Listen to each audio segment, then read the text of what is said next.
नशे का साम्राज्य पुलिस ने किया तबाह। मोबाइल, कार और स्मैक, अपराध का टूल किट ध्वस्त।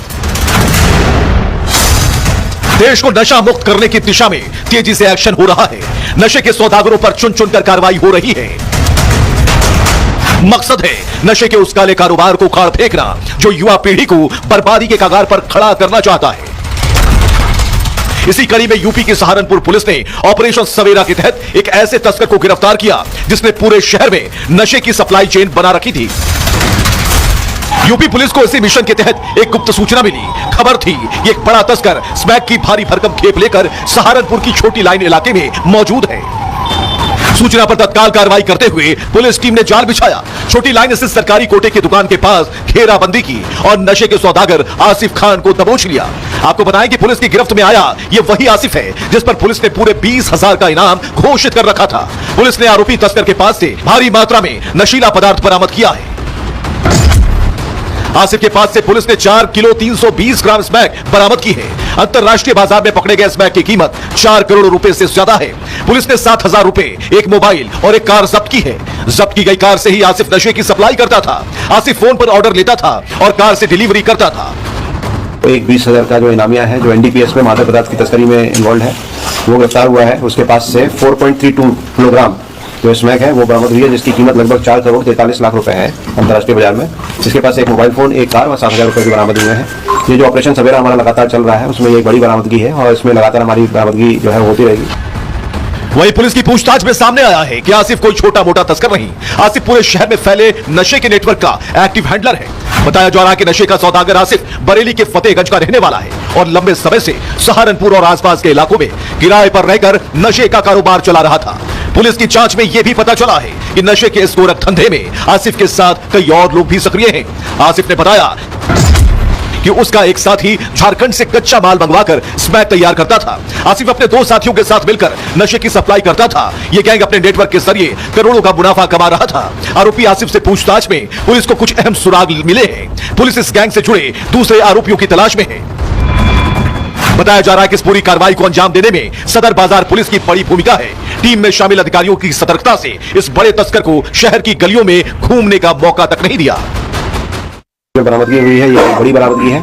इसमें जो आगे हम पे एनडीपीएस वगैरह की कार्रवाई भी करेंगे। इसमें पूछताछ में बताया था कि इसके जो साथी हैं उसके साथ में ये जो गांव का उसी गांव का रहने वाला है उससे झारखंड से कच्चा माल लाकर जो है इसमें सप्लाई करता है। इसमें ये और इसके साथ में 2 अन्य साथी मिलकर विभिन्न जनपदों में ये कार्रवाई करते हैं। तो अभी तक जो कार्रवाइयां हो रही थी वो सहारनपुर के अंदर में या उसके आसपास जनपदों में हो रही थी, पर पहली बार बरेली का जो भी है वो कनेक्शन भी देखा जा रहा है, पंजाब का कनेक्शन भी देखा जा रहा है। तो अब जो है हम नेक्स्ट चरण में प्रवेश कर रहे हैं ऑपरेशन सवेरा के, जहाँ पर अब हम जो किंग पेन है जहाँ पर ये लोग बनाते हैं या जो बड़ी इसमें कार्रवाई करते हैं उन लोगों के ऊपर में भी कार्रवाई हमारी जारी रहेगी। आपको बताएं कि नशे के खिलाफ पुलिस की यह कोई पहली कार्रवाई नहीं। इससे पहले शामली पुलिस ने भी नशे के सौदागरों के खिलाफ बड़ी कार्रवाई की थी। पुलिस ने शामली में स्मैक तस्करी के एक नए तरीके का खुलासा किया था। पुलिस और एसओजी ने मिलकर 2 तस्करों को गिरफ्तार किया था। पुलिस ने तस्करों के पास से करीब 4 किलो स्मैक बरामद की थी। बरामद स्मैक की अंतर्राष्ट्रीय बाजार में कीमत 4 करोड़ से ज्यादा थी। जांच में पता चला कि स्मैक की खेप कुरियर के जरिए तस्करों तक पहुंचती थी। इस गैंग के तार शामली से लेकर हरियाणा और राजस्थान तक फैले थे। पुलिस ने पकड़े गए दोनों स्मैक तस्करों को जेल भेज दिया था। बहरहाल नशे के खिलाफ यूपी पुलिस का ऑपरेशन सवेरा जारी है। सहारनपुर की जमीन से नशे के साम्राज्य का पतन शुरू हो गया है। अब बारी प्रदेश के बाकी जिलों की है। फिलहाल पुलिस आसिफ के नेटवर्क से जुड़े बाकी खिलाड़ियों की तलाश में है। माना जा रहा है कि ऑपरेशन सवेरा का अगला प्रहार नशे के इस काले कारोबार पर और भी भारी पड़ सकता है। Bureau report, Republic Bharat. और आगरा में सराफा कारोबारी के बेटे की मौत मामले में एक नया मोड़ आ गया है। जिसे अब तक आत्महत्या माना जा रहा था, उसके पीछे की साजिश ने पूरा मामला ही पलट कर रख दिया है। घटना के 36 दिन बाद मोबाइल चैट ने ऐसी परतें खोली कि परिवार के पैरों तले जमीन खिसक गई। प्रेम जाल, ब्लैकमेलिंग, मारपीट और 20 लाख की उगाही के आरोप और इसी तनाव में एक नौजवान की जान चली गई। अब पुलिस इसे हनी ट्रैप गैंग की एक बड़ी साजिश मानकर जांच को आगे बढ़ाई जा रही है।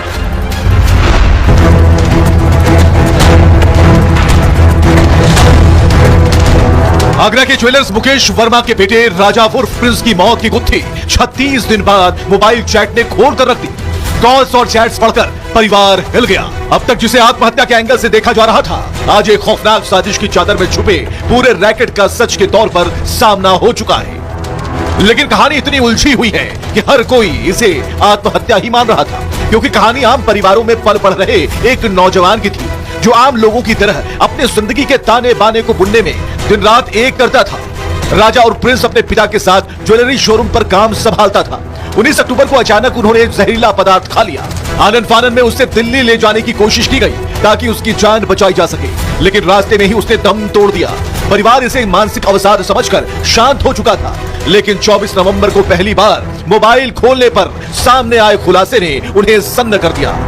परिवार के मुताबिक कीर्ति शर्मा उर्फ आयुषी ने प्रेम जाल में उसे फंसाया, आपत्तिजनक फोटो के जरिए ब्लैकमेल किया, साथ ही युवक तरुण के साथ मिलकर मारपीट की, झूठे दुष्कर्म केस में फंसाने की धमकी दी गई। राज और प्रिंस लगातार मानसिक तनाव में रहा। तनाव में आकर प्रिंस ने जहर खाकर जान दे दी। मोबाइल की कॉल डिटेल ने अब दूध का दूध और पानी का पानी कर दिया था। पता चल चुका था कि 19 अक्टूबर को युवती कीर्ति उर्फ आयुषी ने राज को 53 और आयुषी के साथी तरुण ने 46 कॉल किए थे। मृतक के परिजन यहां तक आरोप लगा रहे हैं कि बदनामी से बचने के लिए उनके बेटे ने 20 लाख रुपए भी दिए थे, लेकिन बढ़ती डिमांड को पूरा कर पाना अब प्रिंस के लिए मुश्किल हो रहा था और आखिरकार युवक ने मौत को गले लगा लिया। इसकी हालत इतनी खराब थी, ऐसा लग रहा था इसको कोई विषैला पदार्थ खिलाया गया है। इस कारण को हम हॉस्पिटल लेके गए। उस दम तोड़ने के कारण हम उसे घर पे ले आए। इस कारण हम पोस्टमार्टम भी नहीं करा पाए। मगर बाद में उसके मोबाइल से पता लगा कि कीर्ति शर्मा नामक कोई लड़की है और उसके साथ उसके माँ बाप 4 दिन बाद जब फोन खुलता है, जब ये पता लगती है कि कीर्ति शर्मा नाम की लड़की है और उसके माँ बाप हैं और उसका भाई है और लालदास के भी कुछ लोग शामिल हैं। सिकंदरा थाना पुलिस ने युवती और उसके साथी पर ब्लैकमेलिंग, मारपीट, धमकी और आत्महत्या के लिए उकसाने जैसे गंभीर आरोपों में मुकदमा दर्ज कर कॉल डिटेल्स और मोबाइल डेटा की जांच तेज कर दी है। डिजिटल सबूत, कॉल रिकॉर्ड, चैट और अन्य जानकारियां पुलिस को परिवार वालों ने सौंप दी है। थाना सिकंदरा पुलिस ने कीर्ति और तरुण के खिलाफ FIR दर्ज कर ली है। पुलिस इस केस को हनी ट्रैप और ब्लैकमेलिंग केस संगठित गिरोह का हिस्सा मानकर जांच आगे बढ़ा चुकी है। परिवारजनों के तहरीर पर एक मुकदमा पंजीकृत किया गया है, क्योंकि परिवारजनों ने कुछ उसमें आरोप मतलब एक लड़की पर लगाए हैं। तो उसी क्रम में इसमें टीमें गठित कर अलग अलग बिंदुओं पर जांच की जा रही है और तथ्य सामने आने पर जो भी लीगल एक्शन है वो उसी क्रम में लिया जाएगा। मामले की गंभीरता अब समाज को संदेश भी दे रही है, क्योंकि बढ़ते हनी ट्रैप के मामले और सामाजिक बदनामी का डर कहीं ना कहीं एक बड़े गिरोह की तरफ इशारा कर रहा है। आरोपियों की गिरफ्तारी के बाद यह बात साफ होगी कि अब तक कितने ऐसे भोले भाले युवाओं को इन्होंने शिकार बनाया, लेकिन संदेश यही है कि जागरूकता ही बचाव है। Bureau report, Republic Bharat. और चलिए एक बड़ी खबर हम आपको बता रहे हैं कि यूपी के बाराबंकी में हादसा हुआ है। ब्रिज तोड़ते हुए ट्रेन पर ट्रक गिरा है और मलबा हटाने की कोशिशें जारी हैं। यूपी के बाराबंकी में गंभीर हादसा और ये तस्वीरें अब सामने आ गई हैं, जहां पर बाराबंकी में हादसे की ये तस्वीरें बता रही हैं कि कितना भयावह हादसा हुआ है।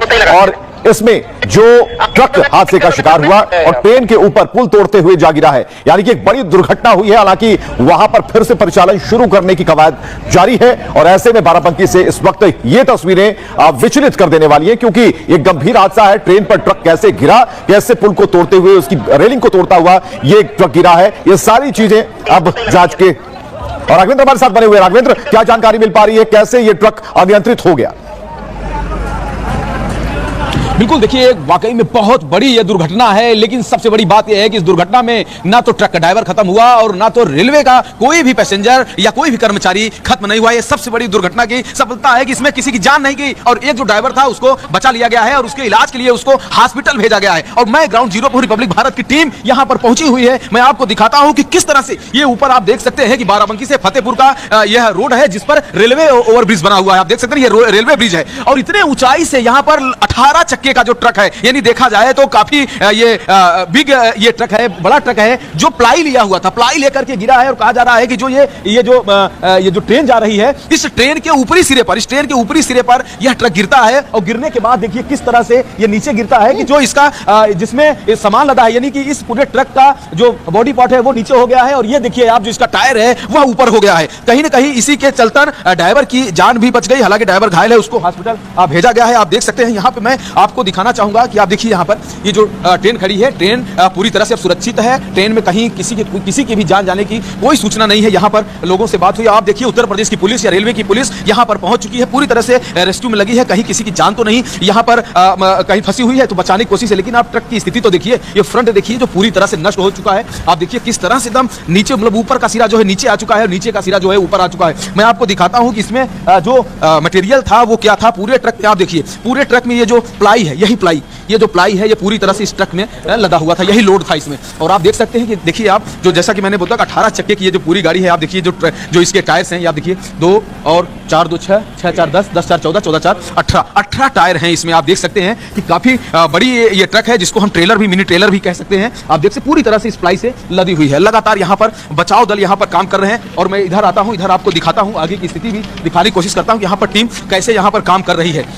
तो एक बड़ा हादसा जिसमें लोगों की जान बच गई। सबसे बड़ी बात है कि इस हादसे में जो ड्राइवर है ट्रक का वो बचा लिया गया है। ट्रेन में किसी को भी कोई दिक्कत नहीं हुई है। ट्रेन के केवल ऊपरी सिरे पर जब ये ट्रेन, क्योंकि ये जो ट्रक है ये भारी है और इसमें लोड, माल भी इसमें लोड था, तो जब ऊपरी सिरे पे रेलगाड़ी के, यानी कि जब ऊपरी सिरे पे गिरती है तो काफी तेज आवाज आती है। उस आवाज से लोगों को लगा कि आखिर इस ट्रेन में क्या हो गया। बिल्कुल राघवेंद्र, एक बड़ी जानकारी, और इस हादसे में किसी के हताहत होने की कोई सूचना नहीं है। बहुत बहुत शुक्रिया हमसे बातचीत करने के लिए। तो एक गंभीर हादसा यहां पर टलता है और सबसे बड़ी बात है कि किसी को कोई नुकसान नहीं पहुंचता। चलिए आगे बढ़ते हैं। क्राइम टाइम में फिर से एक बार प्रवेश करते हैं रायसेन के दरिंदों की बात, और इस दरिंदे का नाम है सलमान। और इस दरिंदे ने 6 साल की मासूम के साथ हैवानियत की। मध्य प्रदेश पुलिस की 20 टीमें दरिंदे सलमान को ढूंढ रही है, लेकिन पिछले 5 दिन से मासूम के लिए इंसाफ की लड़ाई लड़ रहे लोगों पर ही पुलिस ने आज लाठियां बरसा दी। और ऐसे में सवाल यह है, क्या इंसाफ के लिए सड़कों पर उतरे लोगों पर लाठियां भाजने से प्रदेश की कानून व्यवस्था ठीक हो जाएगी?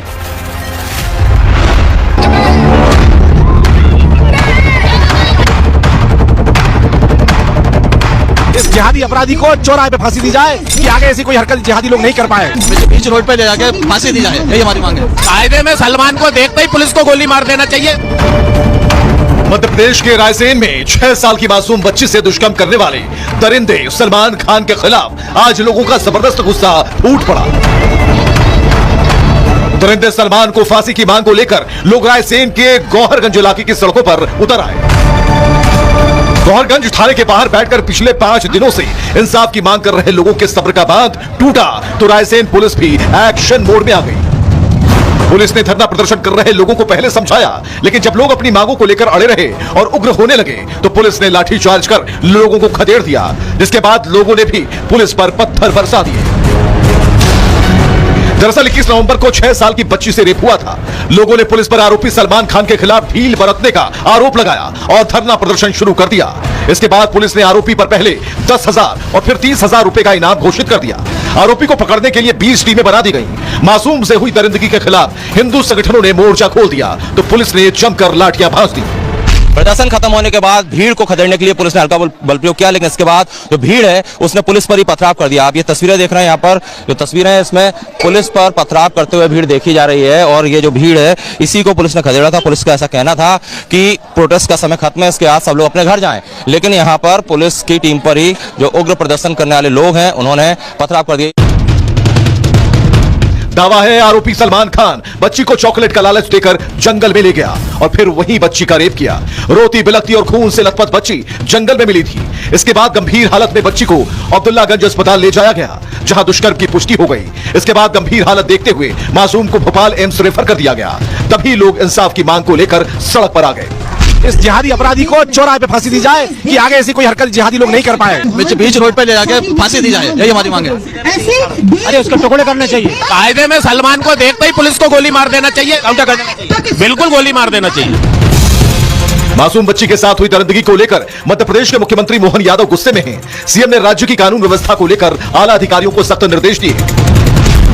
मुख्यमंत्री के साथ बैठक में chief secretary, DGP, ADG intelligence, police commissioner Bhopal और अन्य अधिकारी मौजूद रहे। सीएम ने राज्य में हुई सभी बड़ी वारदातों की जानकारी मांगी और रायसेन के पुलिस अधीक्षक पंकज पांडे को मुख्यालय से अटैच करने का निर्देश दिया। पंकज पांडे को पुलिस मुख्यालय भोपाल अटैच करने के बाद रायसेन का नया एसपी सख्त मिजाज आईपीएस अधिकारी आशुतोष गुप्ता को बनाया गया। आशुतोष गुप्ता के नेतृत्व में मामले की जांच जारी है। अभी तो भीड़ हटा दी गई है, पूरा खाली कर दिया गया है और शांति है, पूरा कंट्रोल में है स्थिति। जो भी लीगल एक्शन होगा वो सब हम करेंगे, फास्ट करेंगे कार्रवाई, इन्वेस्टिगेशन तेज करेंगे इसका। दरिंदगी की शिकार हुई मासूम बच्ची भोपाल एम्स में भर्ती है। एक तरफ सड़क पर इंसाफ के लिए लोगों ने मोर्चा खोल रखा है। रायसेन के लोगों का गुस्सा बढ़ता जा रहा है। लोगों की सिर्फ एक ही मांग है, 6 साल की मासूम के साथ रेप करने वाले आरोपी सलमान खान को एनकाउंटर में ढेर किया जाए, ताकि फिर कोई सलमान ऐसी हिमाकत ना कर पाए। Bureau report, Republic Bharat.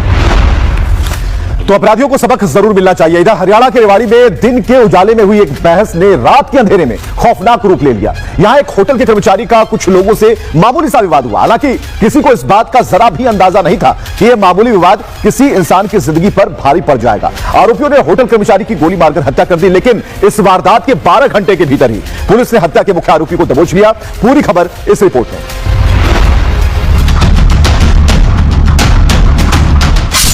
Point blank murder, शहर में फैली सनसनी।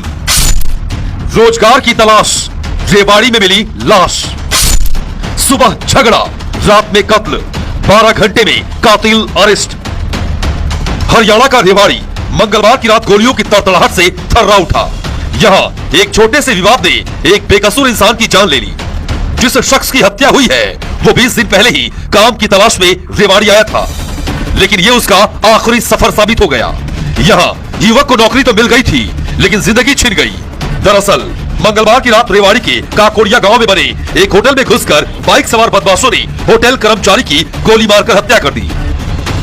जिस होटल कर्मचारी की हत्या हुई थी उसका नाम महेश गुज्जर था। महेश राजस्थान के अलवर जिले का रहने वाला था। 20 दिन पहले ही काम की तलाश में रेवाड़ी आया था। होटल के मालिक की शिकायत के मुताबिक महेश का शराब के ठेके के पास 3 लोगों से मामूली विवाद हुआ था। हालांकि उस समय लोगों के बीच बचाव के बाद विवाद खत्म हो गया था, लेकिन न तो महेश को और न ही होटल के दूसरे कर्मचारियों को इस बात की आशंका थी कि झगड़ा करने वाले लोग वापस लौटेंगे और महेश की हत्या कर देंगे। रात होते ही तीनों बदमाश वापस होटल पहुंचे और महेश से भिड़ गए। इस बीच होटल के मालिक ने मामले को बातचीत से सुलझाने की कोशिश की, लेकिन तीनों बदमाशों के सिर पर खून सवार था। और फिर वो हुआ जिसकी कल्पना किसी ने नहीं की थी। बताया जा रहा है कि अशोक उर्फ बड्डू नाम के शख्स ने अपनी जेब से पिस्टल निकाली और महेश की छाती पर सटाकर गोली मार दी। गोली लगने से महेश मौके पर ही गिर पड़ा और कुछ ही देर में उसकी मौत हो गई। वहीं गोली मारने के बाद तीनों आरोपी बाइक पर सवार होकर मौके से फरार हो गए। इधर वारदात की खबर मिलते ही पुलिस की टीम मौके पर पहुंच गई और शव को कब्जे में लेकर उसे पोस्टमार्टम के लिए भेज दिया। पुलिस ने इस मामले में केस दर्ज कर आरोपियों की तलाश शुरू कर दी। तो आज के लिए क्राइम टाइम में बस इतना ही, लेकिन आप सतर्क रहिएगा, जागरूक रहिएगा। दरख्वास्त है कि क्राइम कहीं भी किसी भी वक्त हो सकता है। हादसा किसी भी शक्ल में आपके सामने आ सकता है। हादसों और वारदातों की आहट पहचानिएगा और खुद को महफूज रखिए। कल फिर आपसे मुलाकात होगी, दिखाएंगे गुनाहों की नई कहानियां और नए किरदार। आज के लिए बस इतना ही।